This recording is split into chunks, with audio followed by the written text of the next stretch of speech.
I'm back, y'all. Today we're reviewing Tango and Cash, probably one of my favorite Stallone movies that I really wish got a sequel. And I looked into some stuff. Apparently, the original director, there was multiple directors. There was a lot of behind the scenes trouble, so maybe that's why that contributed to why I didn't get a sequel, and it didn't make a lot of money.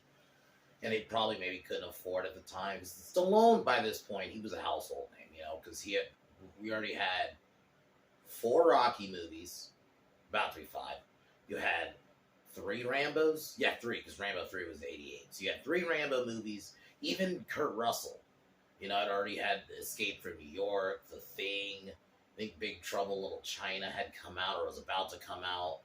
So it's like, maybe they just couldn't afford it. And it sucks, because this movie's really good. I really thought it was a really underrated buddy cop film that I wouldn't put it up there with, let's say Lethal Weapon or even like Beverly Hills Cop, but I thought this was up really good, and a sequel would have been perfect. And I know Stallone has talked about it, but I don't know if I want it now. I mean, it could probably still work, but I would have loved to have a sequel at in their prime. But this is an awesome movie. I thought that it's also it's a buddy cop movie where because these cops are rival cops. You have Gabriel Cash and Raymond Tango are like the two best cops in their unit in Beverly Hills, and they often have like a war of headlines because they both do different drug busts. But Pere, who's like the secret bad guy, you actually might recognize him. He was in Batman '89. He was Jack's boss that double crossed him. I thought he was a pretty decent bad guy.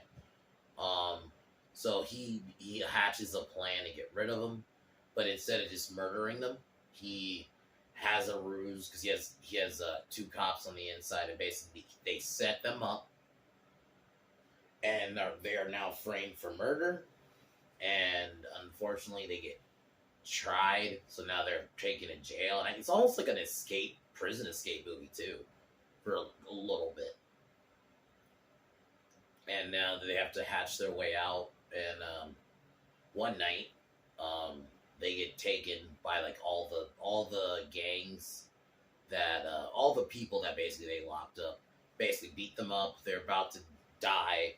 They get freed, and then basically they have to hatch an escape plan, and they have to stop the bad guy and basically fix their names. That's the thing about this movie. It's like that perfect storm. You have two great actors. You have Stallone, you have Kurt Russell, two great action stars. It's one of those things, man. I would have loved a sequel to this, but it was also at that time too. If it wasn't, with Stallone specifically, if it wasn't Rambo or Rocky, sometimes it happens with some actors. I mean, even you can't all be like a Schwarzenegger, that even their one-off stuff can still do well. Because sometimes with certain actors, if it's not whatever franchise they're already doing, sometimes their other stuff just doesn't do well. I hate how that happens, because we get some good stuff like this and it doesn't get a sequel. It's really sad, because this would have been easily any other time. I think this could have been a second kind of Lethal Weapon that could have got at least, I would at least said 3 movies, but unfortunate. But yeah, this is an awesome one. They're dynamic. It's a perfect 80s movie.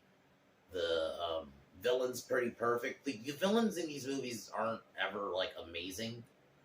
Sometimes you'll get a Hans Gruber, but sometimes they're just simple, and I like that. I like the simplicity of it. It's a fun movie.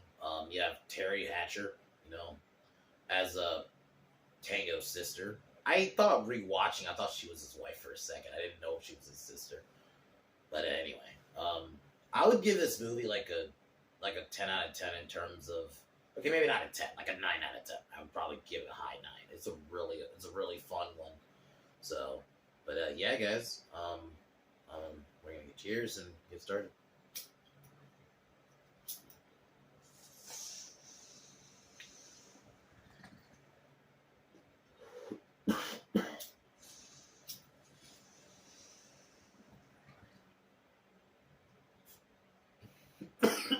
So the movie opens up. We see Raymond Tango make his first bust.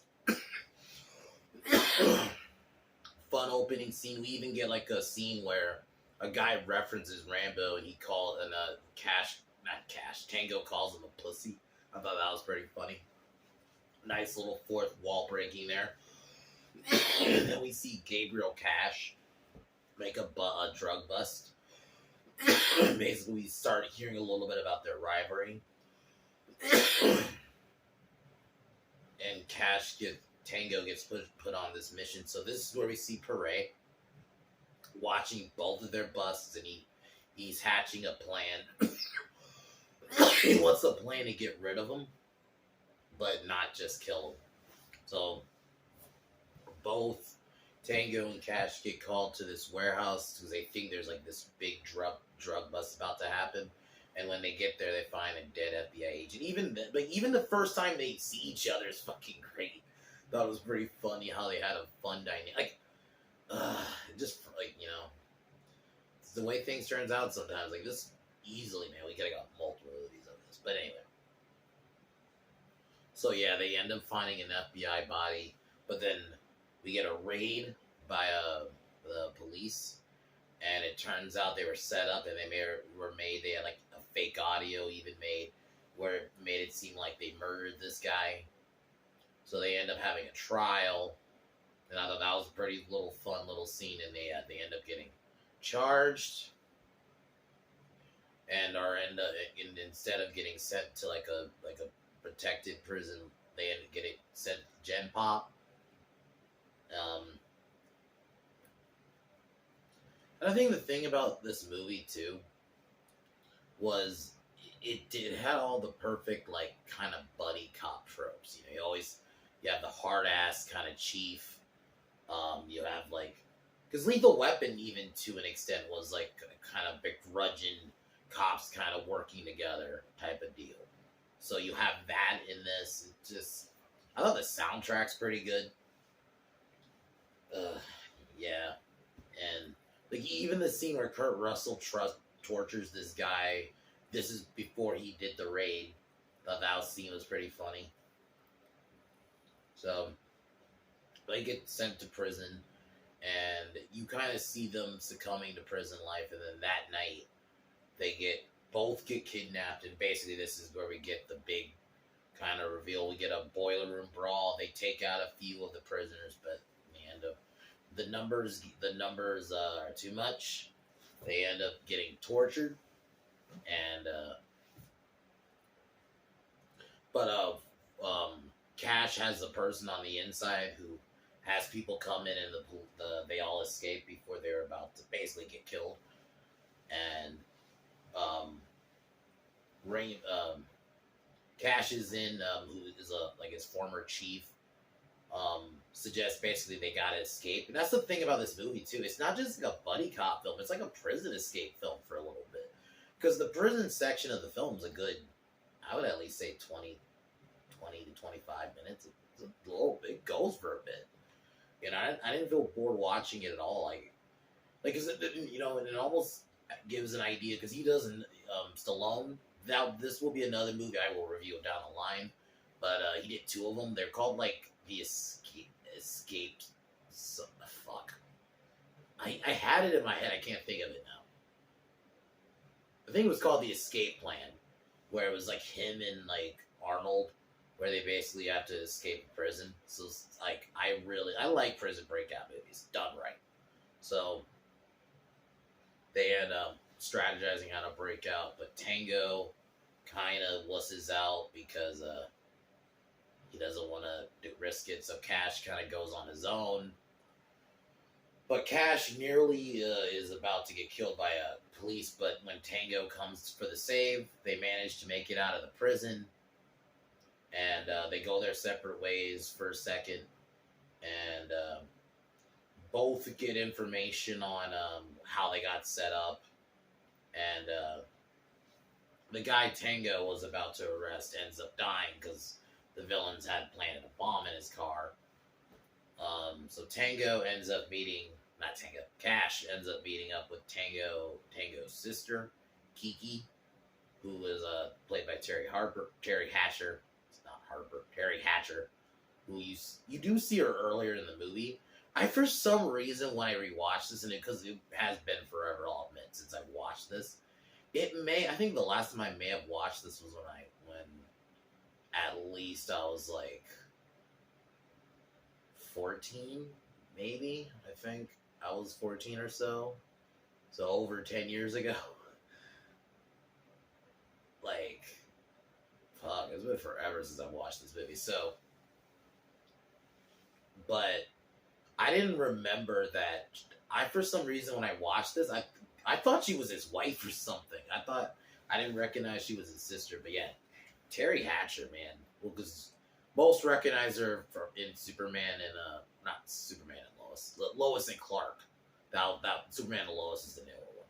Lois and Clark, and yeah, she's good looking in this. So she ends up basically, you can kind of tell that her and Cash are gonna have a thing, but you even kind of get a bit of a comedic scene where Tango walks in and he sees, because she's giving him like Cash a back rub, but it looks like she's having sex, and she's even saying, like, there's even a part where she says like harder or something, and then yeah, he notices the chief behind her, but he thinks it's like someone trying to break in. So basically, the chief informs them that they only have 24 hours to prove their innocence. So, and the banter between, like, the chemistry between Russell and Stallone is perfect. That's why, like, it's so good. Like, I think that's one thing, like, the biggest, if I had to say the biggest key to what makes a perfect buddy cop film is chemistry. I haven't really seen a lot of them, but you're gonna have a shit buddy cop film if you don't have, neither of them have chemistry. And I mean, that is why, like, Lethal Weapon, that's like the biggest example. Or even though they're not cops, but it's still like a buddy type film. Men in Black, Rush Hour, the all Bad Boys, all those have in common is the fucking chemistry, and that's why this works. Is the chemistry. You gotta always have that, and the dynamic. Like, even the scenes where Cash is trying to get Tango to let him go out with his sister is very funny. And once again, humor done right, not overdone, not just thrown in at every random moment. They throw it in at the right time. So this is basically where we get like the kind of like the final act where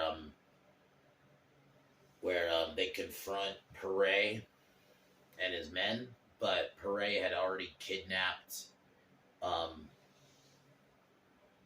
Kiki, his Tango's sister, but we get a final fight between Perret's main henchman, who you kind of see throughout the film, and Cash. Cash ends up killing him, while Perret ends up getting shot by Tango. The three escape before the building explodes. They basically, Cash and Tango and Cash redeem their names. They're cops again. They end up becoming partners. Cash pretty much starts going out with Tango's sister, and it almost does leave it open for a sequel. But they never. Yeah. But yeah, this is a fun movie. This is one of Stallone's, in my opinion, best franchise films out there. His dynamic with Kurt Russell's perfect. Like, it's a perfect buddy cop film. The music, a lot of the nods to you get little nods to other buddy cop films. I love, like, the Rambo joke was fucking hilarious. It was perfect. Yeah, awesome film. That it probably was the case of it didn't make a lot of money, and there was a lot of kind of behind the scenes stuff. So that's probably why it just never got a sequel. because it does leave it open, and they're cops, so you could easily just they have another case they got to solve. That's how Lethal Weapon got by. Oh, okay. There's another case you got to solve. That's all you really got to do with buddy cop films or cops. There's always something to do. So, but either way, it's an awesome film. If Stallone said like tomorrow, right? Oh, we're gonna do a Tango and Cash too. I would be open to it. But yeah, I'm gonna take one more hit.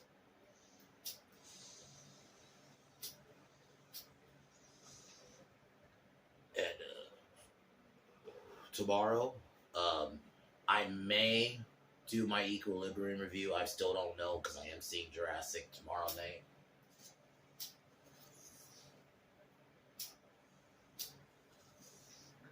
If anything, if I don't do it tomorrow, I'll do it Sunday. But yeah, guys. But as usual, fuck the Biden administration. I'll talk to you potentially tomorrow. Peace.